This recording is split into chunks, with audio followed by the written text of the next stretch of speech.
1. Assalamualaikum warahmatullahi wabarakatuh. Waalaikumsalam warahmatullahi wabarakatuh. Selamat pagi semuanya. Terima kasih telah hadir pada kelas pagi hari ini. Di sini kami kelompok 3 akan mempresentasikan terkait transportasi pada supply chain. Perkenalkan, nama saya Muhammad Badani dan Perkenalkan, nama saya Dr. Lukman. Saya Muhammad Zaki. Saya Tidur Santai, saya juga olahraga sarjana. Baik, tidak perlu basa-basi, kita akan langsung masuk kepada materi. Selanjutnya kita ke jenis transportasi yang selanjutnya, itu rail atau rel. Kita pasti tahu kalau rel itu kan berhubungan dengan kereta. Nah, penggunaan jenis transportasi kereta ini memiliki keunggulan.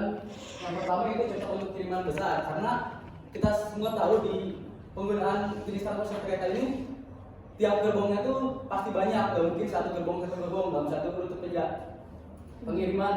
Jadi untuk kiriman besar tuh menggunakan jenis transportasi rel ini sangat cocok. Lalu ada biaya rendah per ton. Dengan kiriman yang besar, kita pasti bisa meminimalisir ongkos pengirimannya, bisa memangkas dibanding pengiriman dalam satuan atau skala kecil. Lalu keunggulan selanjutnya efisiensi jika volume besar dan rute langsung. Berhubungan dengan kiriman besar, pastinya kita ingin efisiensi waktu ke suatu tempat. Menggunakan kereta pastinya kita hanya memiliki satu rute tujuan. Misalnya kita pengen ngirim barang dari Jakarta ke Bandung. Kita nggak mungkin mampir dulu ke Karawang atau kemana. Kalau menggunakan kereta pasti langsung ke Bandung itu. Untuk tantangan utamanya, yang pertama ada backhaul kosong. Untuk yang nggak tahu backhaul kosong itu jadi kayak semacam kargo atau truk setelah mengirim barang dalam keadaan kosong, tidak ada muatan sama sekali. Misal dari Jakarta ke Bandung.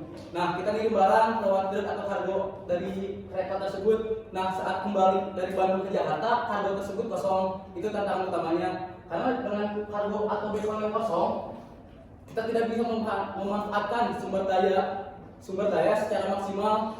Karena dengan dari Bandung ke Jakarta kita butuh ongkos lagi, butuh bahan bakar lagi. Nah, itu bisa jadi pemborosan. Nah, yang kedua ada pemanfaatan yang maksimal, hampir berhubungan dengan yang backhaul kosong tadi. Dengan kita tidak memanfaatkan kargo atau gerbong yang kosong saat kembali ke Jakarta, itu masih kurangnya pemanfaatan secara maksimal.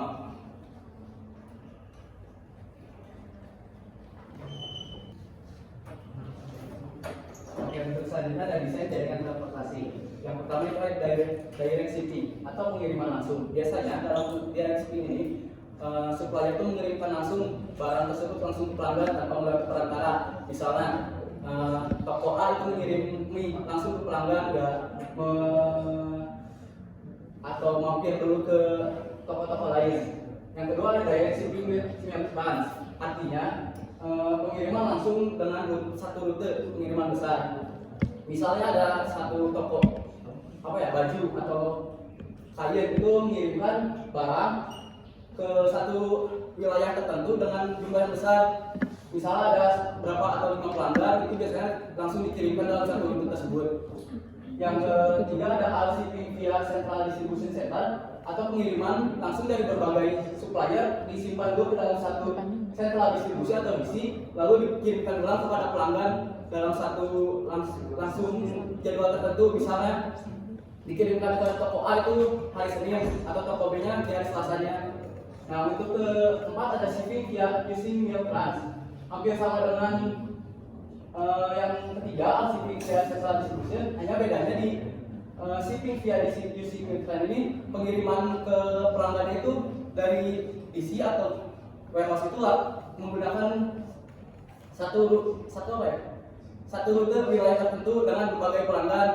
Hanya tadi shipping via DC central DC dikirimkan langsung itu kalau satu pelanggan tidak menggunakan rute tertentu.